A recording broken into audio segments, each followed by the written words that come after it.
She gave him everything, her heart, her loyalty, her strength. But when tragedy struck and she could no longer walk, he walked away. Broken and forgotten, she lost all hope in love, until a stranger stepped into the bank one quiet afternoon and saw what no one else could. Stay tuned, because you're about to watch a story filled with pain, healing, and an unexpected second chance at love. Hello, family. Welcome to Storytime Mutually. Kindly subscribe to my YouTube channel for more interesting stories. Like and share this video to your friends and loved ones. Your support and engagement encourage me to post more videos. Thank you as you do so. Sit back, relax as we dive into the story. Emily Thompson had always been the kind of woman who gave her all, whether it was in love, work, or family. At 30, she was known for her soft smile, graceful beauty, and gentle heart. People often said she was too kind, too trusting. But she believed in love. She believed in loyalty. And most of all, she believed in James Carter, the man she had married just 1 year ago. James wasn't perfect, but he was charming. He was the type who could walk into a room and grab everyone's attention. When they first met, he was struggling to get his small business off the ground. While others looked past him, Emily saw his potential. She believed in his dreams, even when no one else did. She worked long hours at her marketing job while helping him manage bills and paperwork for his startup. She cooked for him, supported him emotionally, and stayed by his side even when he failed. Her love wasn't just in words. It showed in her actions, in the way she gave up her own comfort to make him feel safe and supported. Their first year of marriage had its ups and downs, but Emily was happy. She believed marriage meant standing by each other through everything. And so, she gave all of herself, every ounce of strength, every second of time, every beat of her heart. But life can be cruel, even to those who give it their best. It was a rainy Friday evening. Emily had just finished a long shift at work. She was tired but excited. James had promised they would go out for dinner that night. He had finally landed a big contract for his business, and they were going to celebrate. She called him from the office parking lot. "I'm on my way," she said cheerfully. "I'll be waiting," he replied with a chuckle. "Drive safe, babe." Those were the last normal words they shared. As she drove through the slick city roads, the rain poured harder, blurring her vision. She slowed down, turned on her wipers, and focused. But just a few streets from home, a large delivery truck ran a red light. It happened in seconds. The sound of screeching tires, the crash of metal, the blinding pain, and then darkness. Emily woke up in a hospital room, the sterile white lights above her burning into her eyes. Her body felt numb. Tubes ran into her arms. Machines beeped softly around her. She tried to move. Her legs didn't respond. Panic set in. Then came the doctors. They were kind, but their words broke her heart. The spinal cord damage was severe. The accident had shattered bones and compressed nerves. There had been surgery, yes, but the outcome was clear. She would never walk again. At first, she didn't believe it. She kept trying to move her legs, thinking maybe it was the medicine, maybe it was temporary. But days passed, and nothing changed. James was there at the beginning. He held her hand, kissed her forehead, and said things like, "We'll get through this, and I'm here, Em." But slowly, she saw the shift in him. His visits grew shorter. He stopped talking about the future. His eyes looked distant when he thought she wasn't watching. One day, she caught him standing by the window, his face heavy with frustration. She called out to him, but he just smiled weakly and walked away. The pain of her injury was deep, but the pain of losing the man she loved, piece by piece, was worse. 3 months into her recovery, he came home and sat beside her in silence. She was in her wheelchair now, learning to live a different kind of life. She looked up at him with hope. Maybe he would encourage her. Maybe he would remind her of the vows they made. Instead, he looked at the floor. "I can't do this anymore," he said quietly. She blinked, confused. "Do what?" This life. It's not what I signed up for." "I'm sorry." Emily felt the world crash all over again. "You said you loved me. You promised." I do love you, he interrupted, but this is too hard. I didn't think it would be like this. And just like that, he left. No fights. No yelling. Just silence and a door closing behind him. Emily sat there for hours, staring at the empty space where her husband had once stood. Tears rolled down her face, but she didn't scream. She didn't move. She just sat. Days turned into weeks. She refused to eat. She stopped taking calls. She barely spoke. Her once lively eyes were now dull and distant. The woman who had given everything had been left with nothing. Not her legs, not her marriage, not even her hope. Only one person remained, her mother, Grace. Grace moved into Emily's apartment, cooked her meals, changed her sheets, and held her when she cried. She never forced her to talk, but she always stayed close. She cleaned up the tears Emily tried to hide and whispered in her ear every night, "You're still here. You're still enough. One day you'll see." Emily didn't believe her. Not yet. But the seed was planted. A tiny seed of survival. Not hope, not love, just the will to wake up again tomorrow. And for now, that was enough. The days passed slowly, like heavy clouds refusing to move. Emily no longer counted time by hours or days, but by how many times she cried in a day or how many times her mother had to remind her to eat. She had stopped looking in the mirror. The reflection only reminded her of everything she had lost, her legs, her marriage, and the light that once danced in her eyes. The woman she saw now was not the same woman who used to sing while cooking or laugh until she cried. That woman felt like a distant memory. Grace, her mother, remained her anchor. She was always gentle, but firm when necessary. She didn't let Emily sink too far into darkness. One morning, Grace sat on the edge of her bed and said softly, "I know it hurts, baby. But you can't stay in this place forever. Life won't wait for you to feel ready. You have to start somewhere." Emily turned her head toward the window. "What am I supposed to start, Mom? I can't even walk. I can't even carry a glass of water without needing help." "You can still live," Grace said calmly. "You're still here. That means your story isn't over yet." Emily didn't answer, but her mother's words stayed with her, echoing in her mind even after she was gone from the room. Weeks later, Emily finally asked for her laptop. She opened it slowly, unsure what to even look for. Her fingers hovered over the keyboard, shaking slightly. Then she typed into the search bar, "remote jobs for people with disabilities." The results were mixed. Most were low-paying or freelance jobs that didn't offer stability. She wanted more than survival.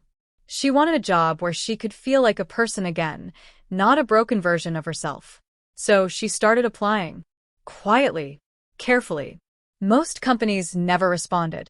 Some rejected her the moment they realized she would require wheelchair accessibility. One interview in particular stayed with her. The office was on the second floor. No elevator. She had to be carried up the stairs by a security guard. When she finally made it into the interview room, the manager looked uncomfortable. "We appreciate your interest, Miss Thompson," he said, barely glancing at her resume. "But we're not sure you can keep up with the pace here." She left without saying much, but inside, she felt like she had been slapped. Love, too, became a difficult road.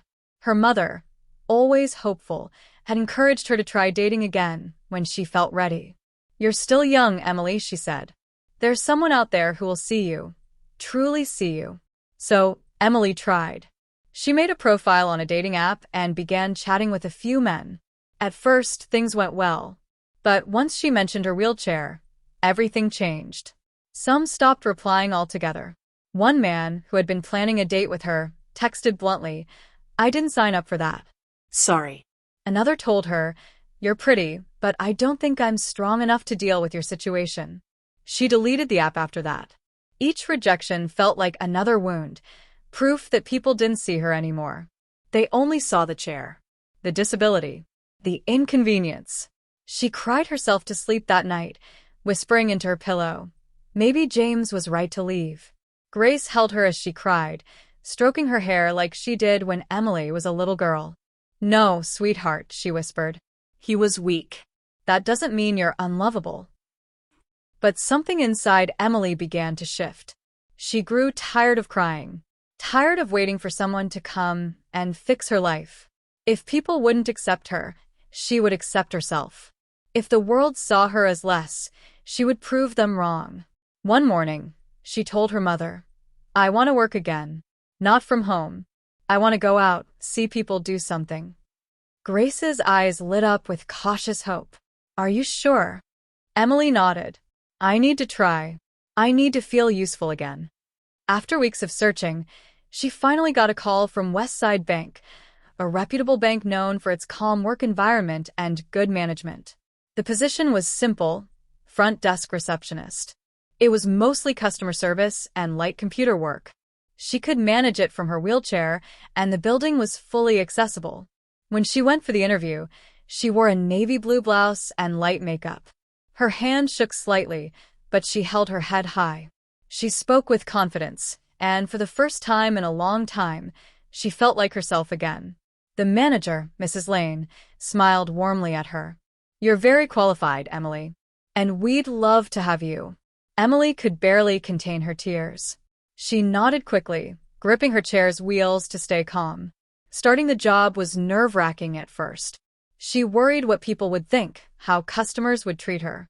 But most were polite, and some were even extra kind. She made it a rule to smile at every person who walked in, no matter how tired or sad she felt inside. It was her way of taking back control, of saying, "I'm still here." Every day after closing, she called a driver who helped her into the car and drove her home. It wasn't the life she once imagined, but it was hers, and she was beginning to find comfort in it. She didn't know yet that her life was about to change again. It was a calm Tuesday afternoon, like many others.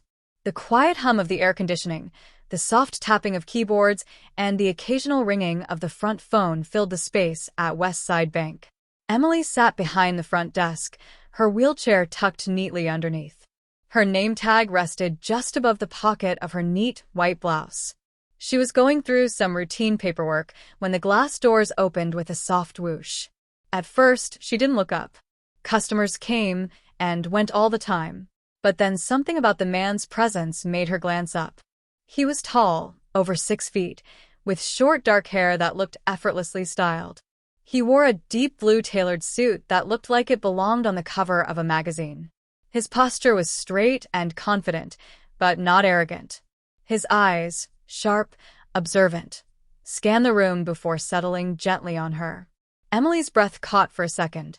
Not because of how handsome he was, but because he looked at her like he saw her, not the wheelchair, not the disability, but her. He walked toward her with an easy grace, a slight smile on his lips. "Good afternoon," he said in a deep, calm voice. "Good afternoon, sir. Welcome to Westside Bank. How may I help you today?" Emily replied, her usual warm tone wrapping around her words like silk. "I need to open a new business account," he said, placing a brown leather folder on the desk. "But I have a feeling I came to the right place." Emily smiled politely, trying to ignore the strange flutter in her chest. "You certainly did. May I have your full name, please?" "Alexander Reed," he said, "CEO of Reed Holdings." Her fingers paused on the keyboard for a second before she quickly resumed typing. Reed Holdings was a name she had heard before, a successful investment and real estate firm. Very successful, in fact. She nodded. "All right, Mr. Reed. Please give me a moment to pull up the forms you'll need." As she worked, he looked around the lobby. It was a simple, clean place, nothing flashy. But his attention kept drifting back to her. "You're very good at your job," he said suddenly. Emily looked up, a bit surprised. "Thank you. I try my best. It shows." Most people forget how much first impressions matter. But you, he paused, studying her face. "You welcome people like they belong." She blushed slightly, but kept her smile. "That's kind of you to say." Alexander leaned on the counter slightly, lowering his voice. "If you don't mind me saying, I don't often see people smile like that, genuinely. Especially when they're carrying something heavy." There was no pity in his voice, just honesty. Emily looked down for a second, then back up at him. "I've learned that life doesn't stop for pain. So, I try to smile anyway." He nodded slowly, impressed. Well, that smile made my day. Alexander returned the next day. And the next. Sometimes it was for a business question. Other times just to say hello. He began arriving around the same hour, often with coffee in his hand, always placing a cup gently on her desk without asking what she liked. But somehow he always got it right. 2 creams, no sugar. You guessed again, she said one afternoon, sipping from the cup. I have a gift, he replied with a grin. Or maybe I pay attention. They talked about simple things at first, books, music, favorite childhood memories. She learned he was 40 years old, never married, and had built his business from the ground up after losing his parents young. Emily found herself laughing again. Truly laughing, not the polite chuckles she gave customers, but real, deep laughter that warmed her chest. Still, she remained cautious. One evening, as they talked near closing time, Alexander asked gently, "Would you let me take you to dinner sometime?" Emily's smile faded for a moment. Her fingers gripped the arms of her wheelchair unconsciously. She looked down. "You don't have to be kind, Mr. Reed." He frowned, confused. "Kind? I know I'm not like other women," she said quietly. "I can't walk. I have to be helped in and out of cars. Sometimes I need people to reach things for me. This chair, it's a part of my life now. I just don't want anyone pretending they're okay with it when they're not." He watched her for a moment, then walked around the counter, not too close, but close enough to look her directly in the eyes. "Emily," he said gently, "I didn't ask you to dinner because I felt sorry for you. I asked you because I enjoy talking to you more than anyone else I've met in a long time. You're strong, you're kind, and you don't let pain turn you into something bitter. That is rare." Her eyes welled with tears, and she looked away quickly. She hated crying in front of people. But Alexander didn't look uncomfortable. He didn't panic. He just said quietly, "Let me know when you're ready. I'll wait." That night, Emily couldn't sleep. She stared at the ceiling, her mind racing. It had been so long since a man saw her as more than a burden. She had told herself love was no longer for her, that the part of her life was over. But now maybe it wasn't. Her mother noticed the change the next morning as she wheeled into the kitchen. "You're glowing," Grace said with a knowing smile. Emily smiled shyly. "Someone asked me to dinner." Grace's eyes lit up. "And are you going?" Emily hesitated, then whispered, "I think I want to." And just like that, a door inside her heart creaked open. 2 days later, Emily found herself sitting in front of the mirror, holding a light pink lipstick in one hand and staring at her reflection. Her heart beat a little faster than usual. It had been so long since she dressed up for anything other than work, and now she was getting ready for her first real date since the accident. She wore a soft, flowy navy blue dress that complemented her skin and brought out the brightness in her eyes. Grace helped her fix her hair, gently brushing and pinning it into place. "You look beautiful," her mother said softly, placing a kiss on her forehead. Emily smiled nervously. "Do you think he'll still see me as the same person when we're outside the bank?" "I think he already sees more than most ever did," Grace replied, touching her hand. "He sees you, sweetheart. Not just the chair." Alexander arrived right on time. He drove himself in a sleek black SUV, stepping out to open the passenger door and carefully lowering the ramp he had already arranged through a car service. He didn't act awkward or unsure. He had done his research, made preparations, and simply treated it like it was no big deal. Emily was surprised and touched. "No one's ever done this before," she said as he gently helped her settle into the vehicle. "Then they didn't know what they were missing," he replied with a grin. He took her to a beautiful rooftop restaurant, quiet, with soft music, warm lights, and a clear view of the city skyline. It wasn't flashy, but elegant. Everything was wheelchair accessible, from the entrance to the spacing between tables. He had thought of everything. As they sat across from each other, sipping sparkling water and waiting for their meals, Alexander leaned forward. "Do you know what impresses me most about you?" he asked. Emily raised an eyebrow. "My amazing banking skills?" He laughed. "That too. But no, what really impresses me is how you carry yourself. You went through something life-changing, and yet you still treat people with kindness. You smile, you work, you keep going. Emily looked down, tracing the edge of her napkin. Some days, I don't feel strong. Some days, I still cry myself to sleep. He nodded. That's what makes you strong. You show up anyway. For a moment, neither of them spoke. They didn't need to. The silence between them wasn't uncomfortable. It was gentle, peaceful. After dinner, he took her for a drive around the city, pointing out old buildings, telling her childhood stories, making her laugh so much her cheeks hurt. When he pulled up in front of her apartment building, he stepped out again to help her down. As she sat in her chair on the sidewalk, she looked up at him. Thank you, Alex. For tonight. I didn't think I'd ever feel like me again. He knelt slightly to meet her eyes. Anytime you forget who you are, just call me. I'll remind you. And then, he kissed her forehead gently before saying goodnight.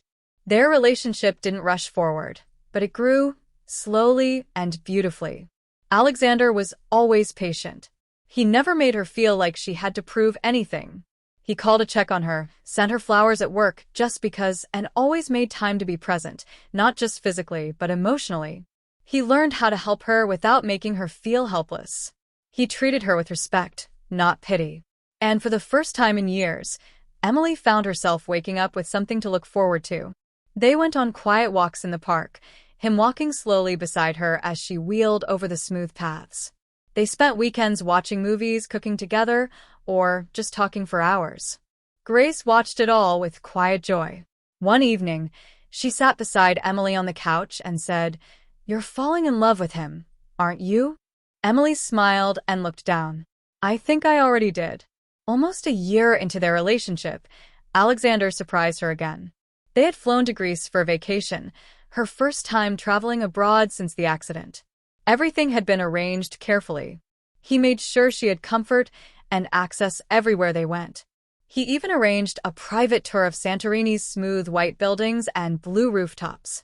On their final evening, just as the sun dipped into the sea, he wheeled her out onto a small private balcony filled with candles and soft music. Then he got down on one knee.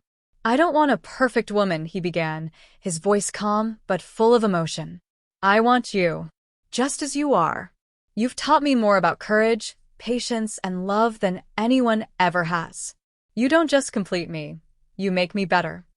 He opened a small velvet box, revealing a silver ring with a single, delicate diamond.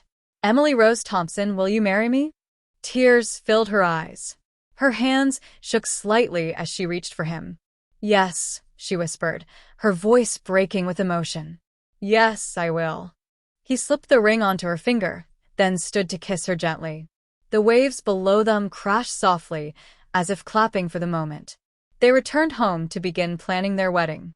It wasn't grand or extravagant. They chose a small garden surrounded by friends, family, and people who had stood by Emily's side through everything. Grace walked her down the aisle, holding her daughter's hand proudly as soft music played. Emily wore a simple but stunning white dress, her wheelchair decorated with gentle white roses. Alexander waited at the altar, eyes filled with quiet joy. When they said their vows, Emily's voice trembled. "I once thought love wasn't for me anymore," she said. "But then you came along, not to fix me, but to love me as I am. Thank you for choosing me." They kissed as husband and wife, and the world around them cheered. For the first time in a long, long while, Emily felt whole. But life had one more surprise waiting. Just a few weeks into their marriage, Emily received a message from James, her ex-husband. He was divorced. His second marriage had fallen apart. His business had failed. He had nothing left, and now he was reaching out. He wanted to meet. Emily agreed, curious but calm. They met at a quiet cafe. James looked older, tired. Regret was written all over his face. "I made a mistake," he said. "I didn't know what love really was until I lost you. And now, I see you found it." Emily listened silently. Her heart didn't hurt anymore, not for him, not for what was. "I forgive you, James," she said softly. "But I've moved on. I hope you do too."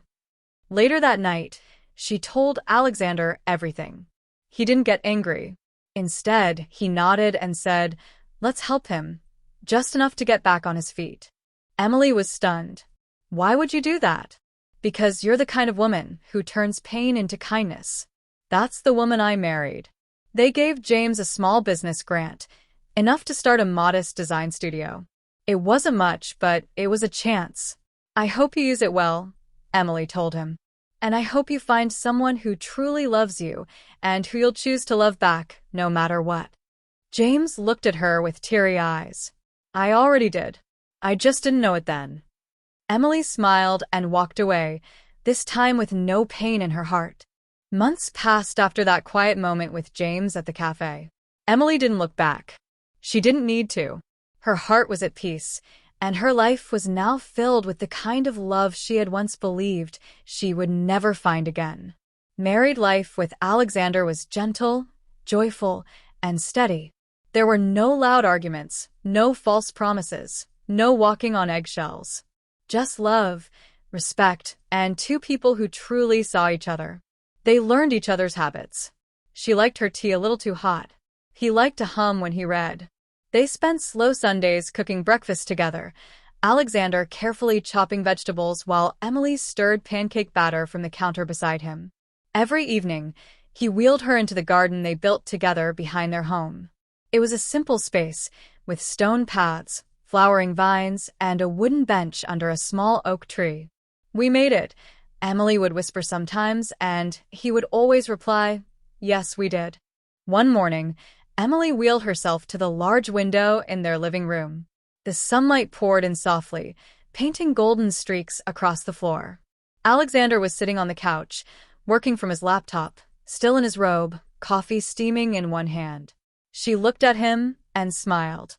"You know," she said, "I used to think I would never be loved again." He looked up. "Why?" "Because of the chair.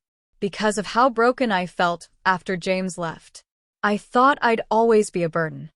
Alexander placed his laptop down and came over, kneeling in front of her. "You're not a burden, Emily. You never were. You are the strongest person I've ever known. You don't need to walk for people to see your worth. Anyone who couldn't see it didn't deserve you." She reached out and touched his face gently. "Thank you for loving me in the places I thought no one would ever reach again." Meanwhile, James began rebuilding his life with the grant Alexander and Emily had offered. It wasn't easy, but it was something. He opened a small graphic design studio downtown. He worked hard, stayed out of trouble, and tried to be a better man than he once was. He never stopped thinking about Emily, not with regret over losing a wife, but regret over how little he had appreciated a woman who gave him everything. One day, he sent her a message.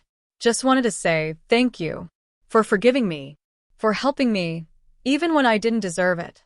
I pray I find the peace you found. I'm working hard.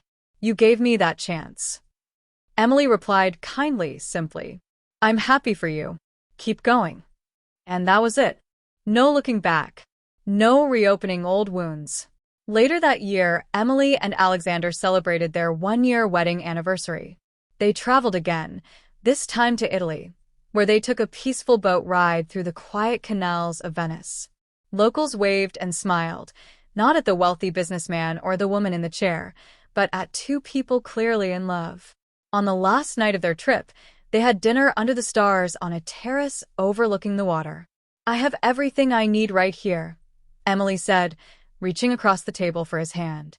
"You are everything I need," Alexander replied.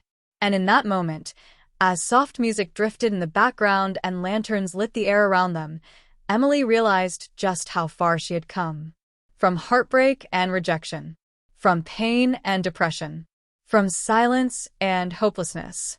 She had risen, not as someone who was rescued, but as someone who chose to live again, who chose to love again, even when it hurt. Back home, Emily was invited to speak at a women's empowerment event. At first, she hesitated. She wasn't sure anyone wanted to hear her story. But Alexander encouraged her. "Tell them what it means to fight for your own life," he said. "You never know who needs to hear it." So, one Saturday afternoon, Dressed in a soft lavender dress and with quiet strength in her voice, she stood before a small crowd.